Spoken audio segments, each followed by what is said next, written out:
Hello, hello, hello. This is Gresh from the I Am CEO podcast, and I have a very special guest on the show today. I have Tina Hyland of True Clarity Coaching. Tina, it's awesome to have you on the show.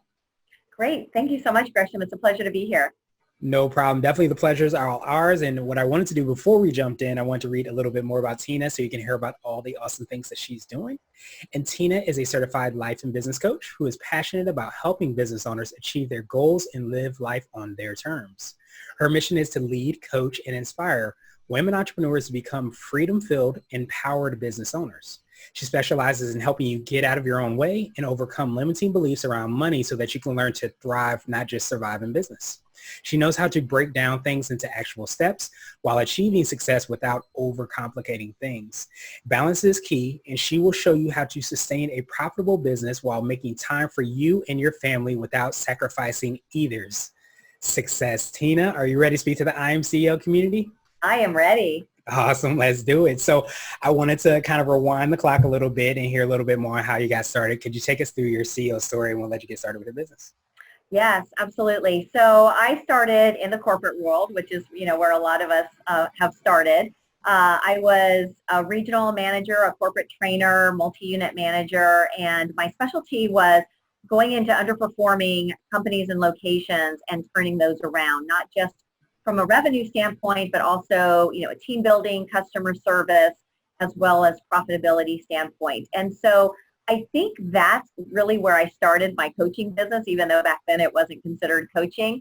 But I really enjoyed being able to teach strategies and tactics that could help people get out of their own way and achieve the results that they wanted. And so that was really invigorating for me. From there, I found with the corporate structure, I hit that ceiling that a lot of people hit where maybe you're not able to get, promoted or advanced because the person above you is not getting promoted or advanced, or there's not a position open at that particular time. And so I was getting, frustrated because I was achieving all of my goals and my metrics, but I wasn't able to go to that next level myself. And so I started kind of dipping my toe into the water, and I started consulting while I was still in the corporate world, just helping some other business owners and colleagues, help them with their business.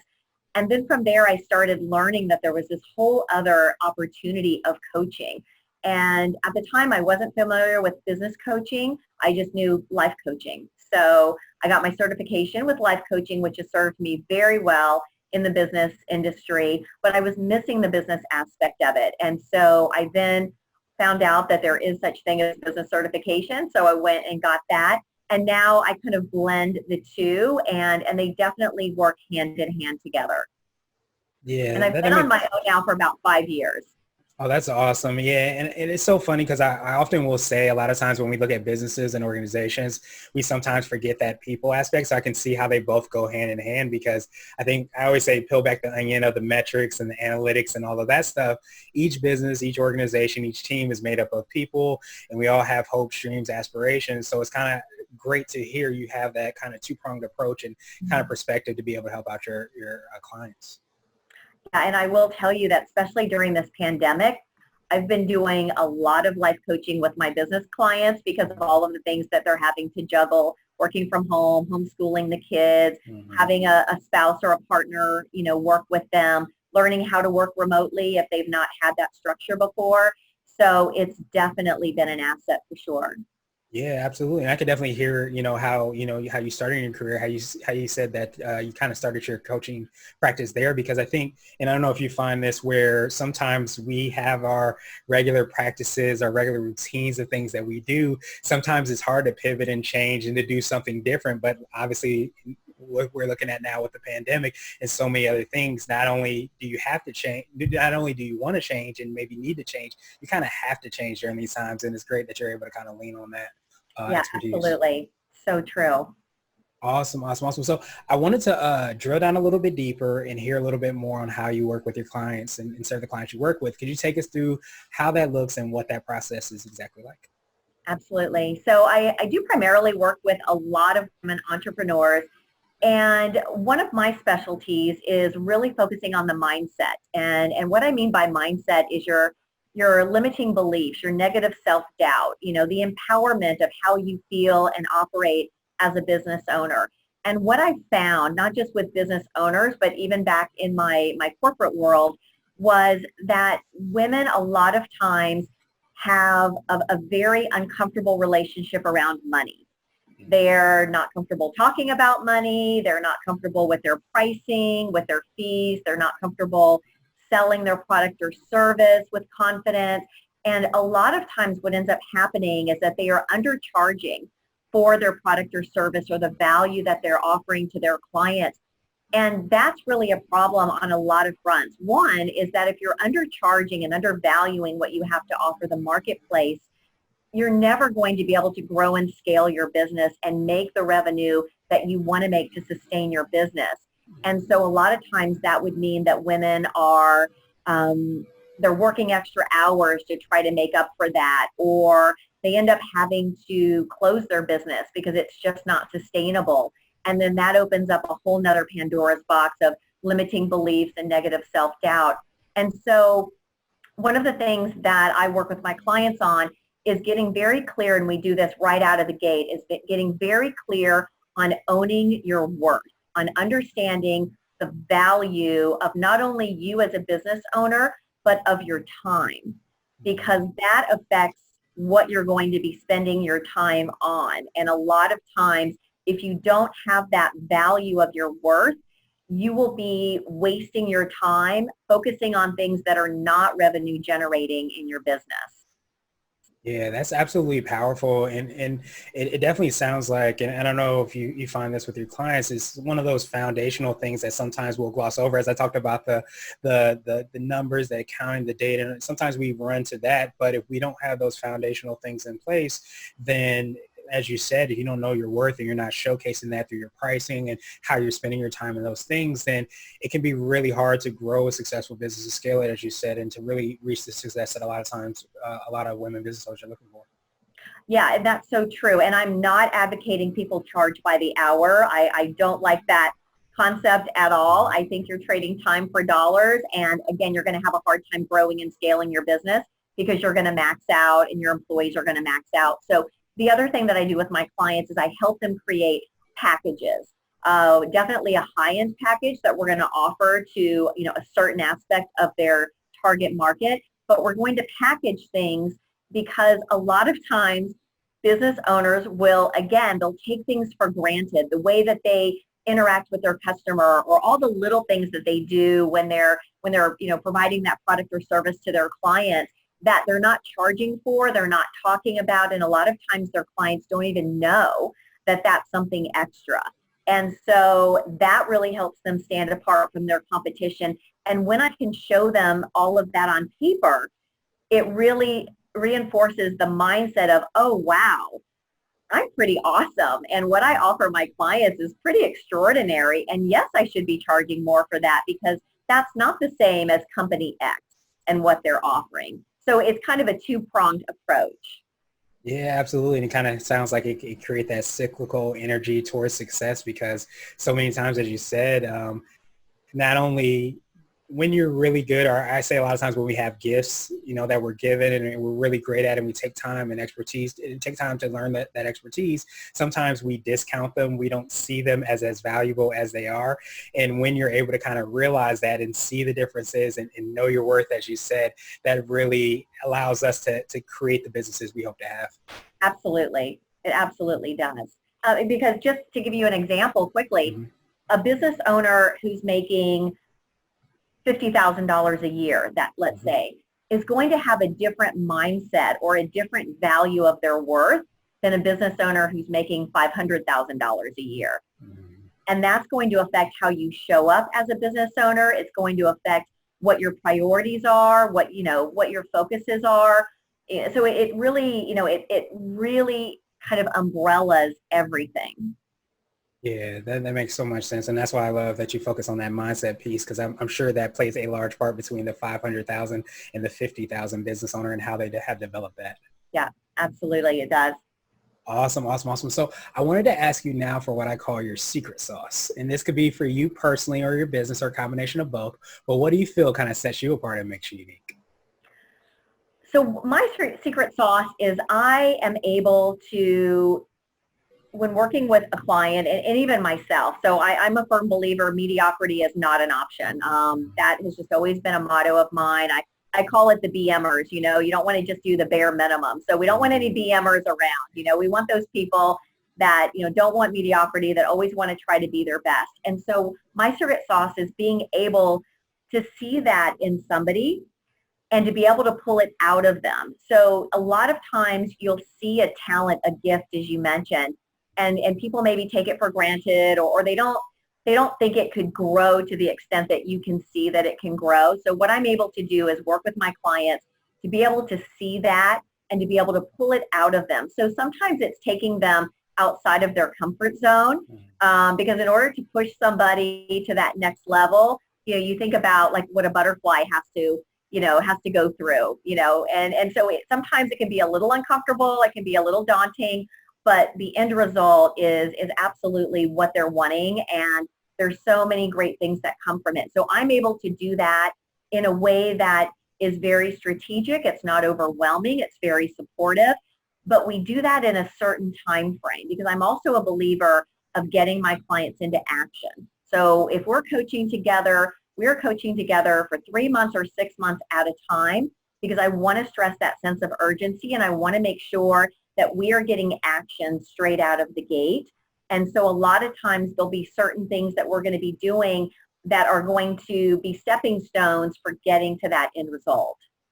Yeah, that makes so much sense. And I definitely appreciate that, because I think so many times when we see success, so to speak, we don't see kind of like the steps it took to get there. But I love that you also have put that deadline there to some degree. I don't know if you call it a deadline, but just having that kind of finish line and a date attached to that finish line, so that it creates that action, that energy, that catalyst, so that you can not use the someday approach and just start to work on it someday. You're actually doing it on a regular everyday basis.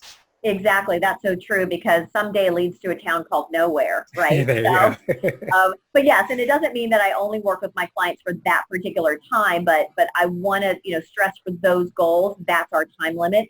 And then we can always, you know, re-up or do different contracts for different goals. But yes, the sense of urgency is very important. And that's a mindset shift as well. You know, if we were coaching together and I said, okay, for the next 12 months, these are the things we're going to do, that's very different than if I say, okay, Gresham, for the next 6 months, these are the priorities that we're going to focus on.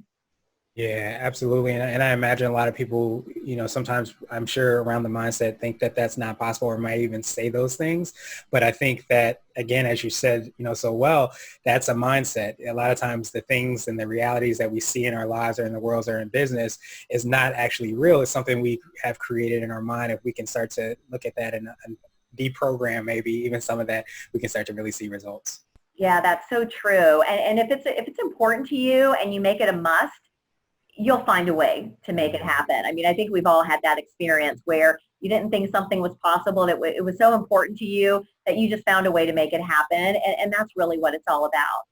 Yeah, absolutely. I get the image of the mom that's lifting up the card to get her son or daughter, just because you figure out how you're going to do it. You don't necessarily know how, you just figure out a way in order to make that happen. So definitely appreciate that. So I wanted to switch gears a little bit, and I wanted to ask you for what I call a CEO hack. So this could be like an app, a book, or a habit that you have, but what's something that makes you more effective and efficient? So for me, a CEO hack would be just personal development and never ending constant improvement. So I make sure that I am doing personal development at least 30 minutes a day. I live and breathe it. That could be a podcast like yours. It could be, you know, an audio book. It could be, you know, reading an actual book if, you know, we do that anymore nowadays. But you know, the other thing I would say is, you know, we're not commuting right now during the pandemic, a lot of us, but even when I'm commuting, I have CDs in my car to where I use my car as like a little mini university, so that I'm constantly feeding my mind, because even though it might be subliminal sometimes, it's imprinting in your subconscious. And so if you're constantly feeding your mind positive things, empowering things about leadership, you know, business ownership, customer service, you know, even self-care is really important. Then when it comes time to make a difficult decision, or when it comes time to, you have to use a little bit extra energy, to make that deadline or see that project through, you're going to have some reserve in your tank. And without that, that's when you start finding excuses or you start being less than your best. So I would say for me, I'm just really an avid personal development, person, and I incorporate that with my coaching and my clients as well. Yeah, it's so powerful. And I think 7 habits of the highly effective people have one of the habits is sharpening the saw and continue to kind of create, I guess, the world, the business, the life, the person that you want to be. And I love that hack because it's one of those things that's kind of never ending. And I also feel like if there's anything that you want to create or develop or learn how to do better or learn anything about, it provides an opportunity for you to do that through the books and the audio books and the podcast and that university that you talked about as well. Yes, absolutely. And then just, surrounding yourself with people that you want to strive to be. So again, you are going to be influenced by the 5 people that you surround yourself with the most. And so I would also incorporate getting a mentor, a coach, accountability partner, whatever you want to call it, but get somebody that is going to know your goals and hold you accountable to them. Not that it's their responsibility, but sometimes when you just mention it to somebody, that's sometimes enough because you've put it out there. It's not just a thought or a wish anymore. So that would be, kind of the tandem approach there. Yeah, absolutely. It's extremely powerful because a lot of times your environment will determine your altitude. So how successful you're going to be is going to be determined by the people that are around you, the things that you're listening to, that environment that you're putting into, your mind and your body and your spirit as well, too. So absolutely love that. So I wanted to ask you now for what I call a CEO nugget. So that could be a word of wisdom or piece of advice, or it might be something if you were to hop into a time machine, you would tell your younger business self. That's a great question. What I would tell my younger self is don't settle. Don't settle for less than your best. Don't settle for not going for your goals. Don't settle for what you really want out of your personal life and your professional life. I think so many times, and again, this goes back to mindset and limiting beliefs, but so many times the fear of the unknown keeps us from reaching our true potential. And sometimes we will stay in a situation that we're not even happy with, but it's what we know and it's comfortable and it's not that bad and it pays the bills and, it's not the end of the world. But it's not really what we want and it's not really the best that we can get and the best that we can be. So I would just say don't settle, just whatever your goal is, whether it be personal, professional, just write it out, drill down to the action steps that you need to accomplish it. Again, hold yourself accountable, get somebody that can hold you accountable or partner with you, pay for speed if you can to try to learn from somebody who's done it. So that you are, you're paying for that speed and you're not wasting all of that time, but that you're able to get to the level that you want to get. Because if you truly want it in your heart, again, you will find a way to make it happen. So that would be what I would tell my younger self. And yes. I wish I would have told my younger self that. I would have saved 20 years. There you go. But it's extremely powerful because I think a lot of times we don't realize the power that we have within by saying, enough is enough. This is what we want. This is what we want to do. And then put the actions behind that. And I think it's extremely powerful when you're able to kind of, I guess, write your own script, create your own narrative and you start to take action in terms of doing that. And I think when you say, I'm not going to settle, this is what I want. This isn't good enough. I'm not looking for good enough. I'm looking for okay. I'm looking for exactly what I want. And I want the best of myself. And I think that's extremely powerful. Yeah. And I know just for me and my corporate experience, and again, working with a lot of business owners who came from corporate, it really relates to that is don't stay in a job that you're not happy with. Don't stay in an environment where you're not being, respected or, you're not feeling or being celebrated for your accomplishments. There are other options and there is a place for you where you can either make that happen yourself or there's another company that will appreciate you for the skills and talents that you bring. Yeah, absolutely. It's extremely powerful. So I wanted to ask you now my absolute favorite question, which is the definition of what it means to be a CEO. And we're hoping to have different quote unquote CEOs on this show. So Tina, what does being a CEO mean to you? A CEO for me is something that's sacred because it gives me an opportunity to make an impact, to touch lives, and to really partner with somebody for life. And I truly believe that. I feel that when I'm interacting with a client as a business owner, I'm not only relating to them, as one business owner to another, a lot of times a female business owner to another female business owner, but just the impact that you make in that connection and helping them go from where they are to where they want to go and helping them and seeing them through that transformation, it's really life-changing for me. And it's why I do what I do. It's why I get up in the morning. And, it's like sometimes when you see, somebody on these makeover shows and you see them the before and you see the after. And the after, just from an image standpoint is spectacular, but you can see their eyes are lit up. Their smile is bigger. They're sitting up straighter. I mean, they really feel confident and beautiful. And that's what I love. And for me, it's that gift of being able to help my clients go from their before to their after and seeing that whole transformation and knowing that they're going to take that and they're just going to continue to grow. So that is for me a blessing of being a CEO and a business owner. Yeah, absolutely. That's extremely powerful to kind of see that transformation, to see that change, that upward movement that you kind of talked about as well too, that a lot of, business owners have. And I love, being able to have businesses and organizations to be able to see the impact that we have on the individuals within it. And I think that, as you said and said so well, when we can see that, that really makes everything worth it and kind of brings everything into alignment to why we do what you do. So I truly appreciate that definition, appreciate your time even more. So what I wanted to do is pass you the mic, so to speak, just to see if there's anything additional you can let our readers and listeners know. And of course, how best they can get a hold of you and find out about all the awesome things that you're working on.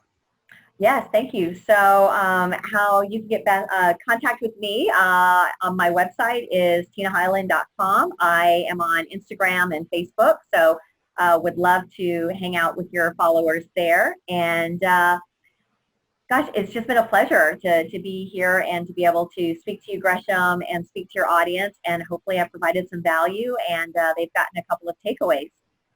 Absolutely. And then what we'll do is we'll have the links and information in the show notes. And definitely you did provide a tremendous amount of value, especially as far as us remembering how worthy we are and remembering that we showcase that to the world as well, too. So I appreciate that, Tina. Appreciate you even more. And I hope you have a great rest of the day. Thank you so much, Gresham. To you as well. All right. And I'll cut it off here.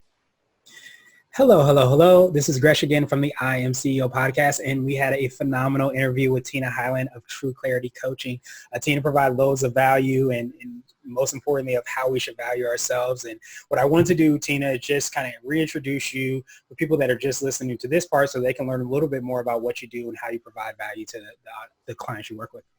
Fantastic. Thank you. And could you tell us a little bit more about what you do?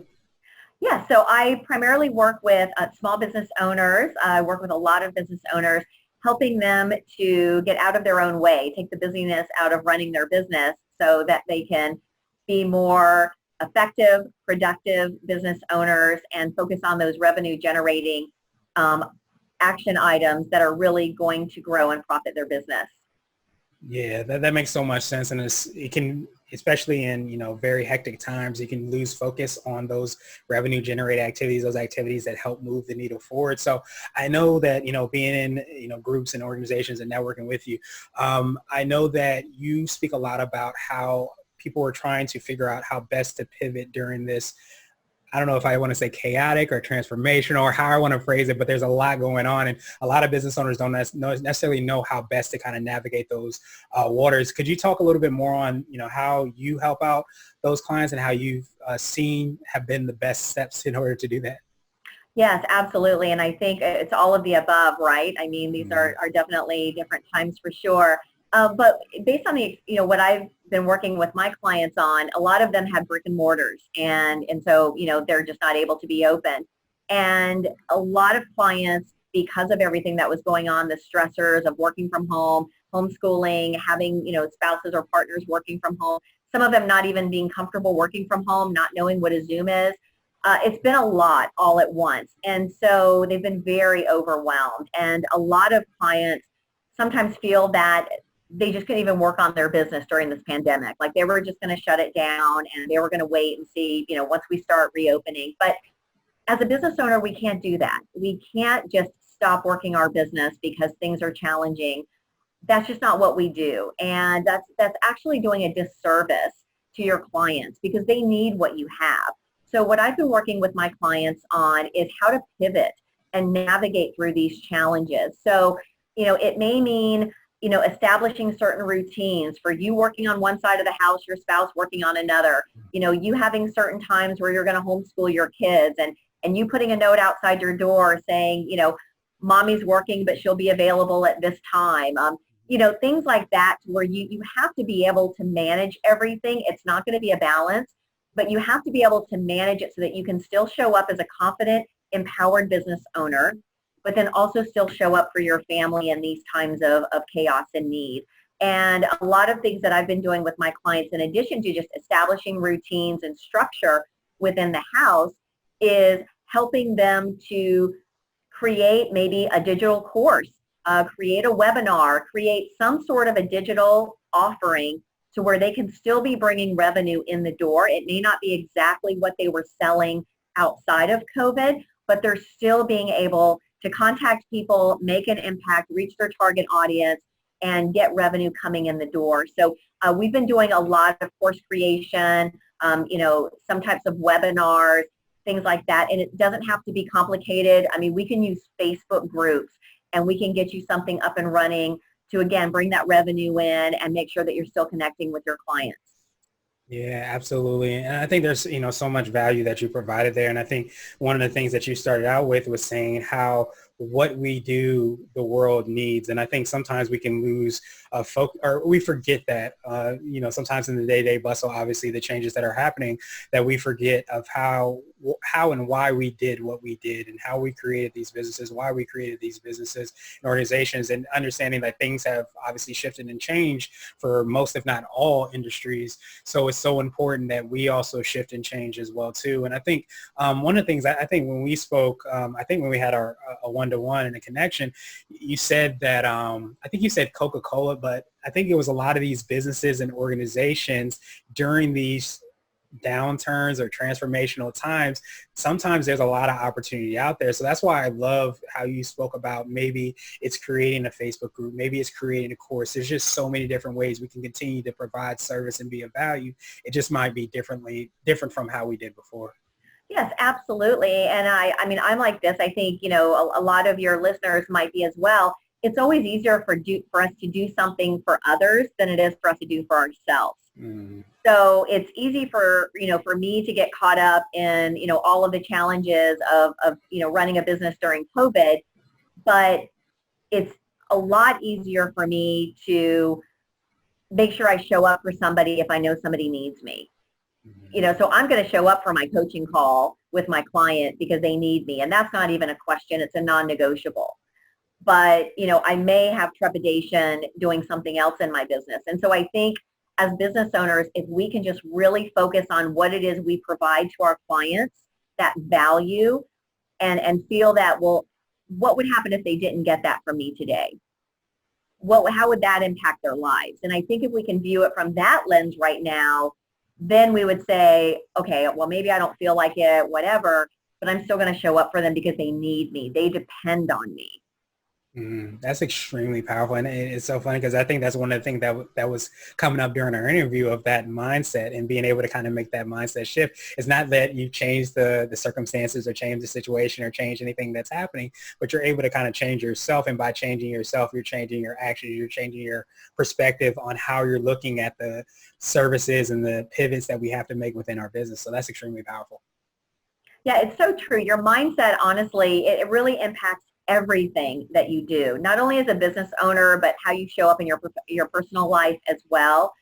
It affects everything. If you can alter your mindset where you can, view things a little bit differently, it will have an impact on what you do, how you do it, and honestly, what you say yes to and what you say no to. Yeah, it's extremely powerful things. And I love too how you talked about, it's funny, last year, I think my theme, I have a theme every year. My theme was to put my oxygen mask on first. And I think with all of this, especially for people that are, entrepreneurs and business owners and giving so much of themselves to the business and organization and now homeschooling and doing all of those things, sometimes we can forget about our oxygen mask. So I love that reminder as well too, because that is something that we forget as we're going through the hustle and bustle and pivots that are happening now. No, that's so important. And I use that analogy a lot with my clients as well. I mean, you can't be there for somebody else if you're not taking care of yourself. So a lot of times people view that as being selfish, but it's not. It's actually selfless, because it's selfish to not take care of yourself, because then you're not going to show up, at your best for your family. You're not going to show up at your best for your clients. And that's going to, trickle down over time in your business.